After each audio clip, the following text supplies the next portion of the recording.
많은 사람들은 생각합니다. 일반적으로 최고가 되기 위해서는 완벽주의가 되어야 한다고.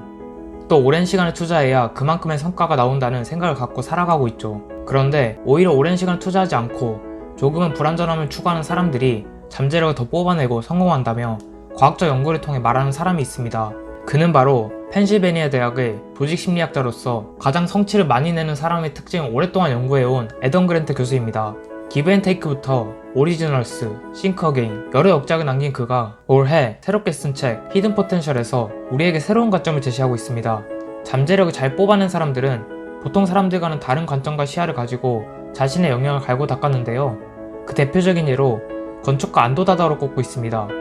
안도 다다오가 누군지 하시는 분들도 있겠지만 제주도에서 유명한 포토스팟 중 하나인 글라스하우스 외관을 보면 익숙하기도 합니다. 이렇게 제주 글라스하우스부터 유민미술관, 본태박물관, 뮤지엄산, LG 아트센터까지 한국 건축물도 많이 진행한 건축가입니다. 안도 다다오가 누구인지 조금 더 간략하게 이야기해보자면 그는 오늘날 가장 존경받는 건축가 중 한 명으로 4대 건축상을 모두 수상한 유일한 건축가입니다.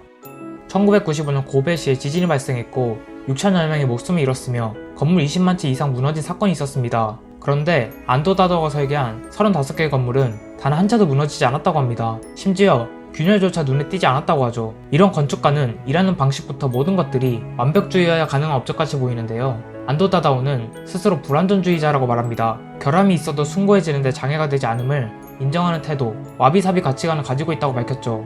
그에게 이런 가치관을 더 공고하게 해준 것은 바로 건축가 이전에 권투 선수였던 커리어 때문이었는데요. 불완전함을 편안하게 느끼는 성향은 권투 링에서 많이 단련되었던 거죠. 상대방에게 한 대도 맞지 않겠다는 생각, 위험을 감수하지 않는다는 것은 권투에서 거의 불가능에 가까웠기 때문입니다. 경기에서 이기려면 위험을 감수해야 했고 미지의 영역으로 한 발 더 내딛는 것이 중요했습니다. 완벽함이 아니라 기꺼이 받아들일 만한 정도를 추구하는 것.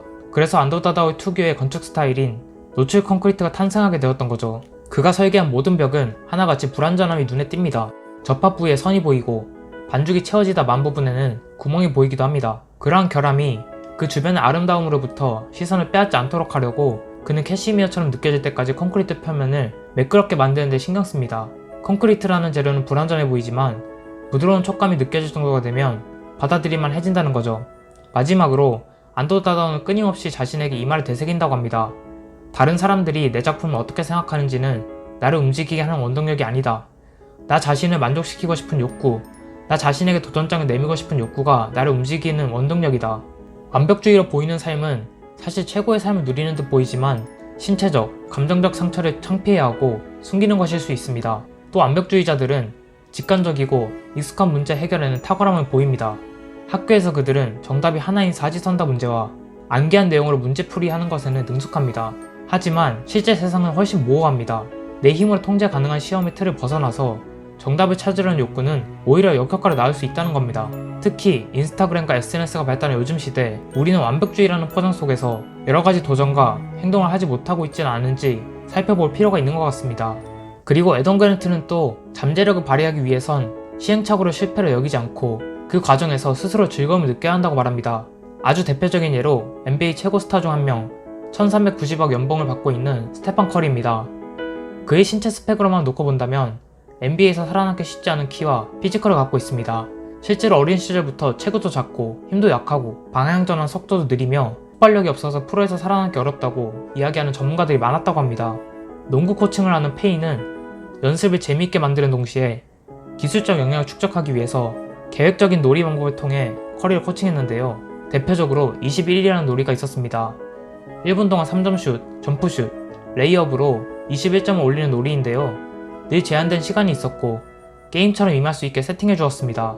이렇게 커리에게 연습 하나하나 모두 게임이라는 마인드셋을 심어주었죠. 그리고 이 계획적인 놀이 훈련에서는 상대 선수와 경쟁보다 과거의 나와 경쟁하는 것에만 집중시켰습니다. 처음에 커리의 3점슛 성공률이 겨우 8%에 불과했는데요. 50일에 걸쳐 계획적인 놀이 훈련을 한 그는 40%까지 끌어올렸다고 합니다. 이외에도 한 손으로 농구공을 드리블하면서 다른 손으로는 테니스공을 받아내는 훈련같이 지루하지 않는 훈련들을 계속하기도 했습니다. 애덤 그랜트는 재능과 노력보다 더 중요한 것이 있다고 말합니다. 바로 잠재력입니다. 우리는 그간 타고난 재능에만 집중한 나머지 개발할 수 있는 잠재력에 대해서는 쉽게 간과했습니다. 잠재력을 발휘하지 못해 제 능력을 다 펴지 못한 이들에게는 노력 부족이라는 딱지가 붙었죠. 애덤 그랜트는 우리 사회에 만연한 성과 중심의 잣대가 실제로는 균등하지 않은 체제와 기회에서 비롯됐다고 진단하며 우리의 성장은 재능이나 노력이 아닌 얼마나 잘 배우는지에 달렸다고 말합니다. 저자는 완벽한 사람이 되어야 한다는 부담감을 갖기보다는 자신의 불완전함을 끌어안을 줄 알아야 비로소 품성기량을 갖출 수 있게 되며 잠재력을 끌어낼 수 있다고 이야기합니다. 잠재력은 출발점이 아니라 얼마나 멀리 가느냐입니다. 핵심은 출발점, 재능보다 얼마나 먼 거리를 이동했는가죠. 애덤 그랜트 연구에 따르면 세상엔 신동으로 태어나 세상을 휩쓰는 모차르트보다 서서히 부상하는 대기만성형 바흐가 더 많다고 이야기합니다. 다양한 스토리로 다양한 관점을 갖길 원하는 사람이라면 지금 이 채널을 구독해보세요.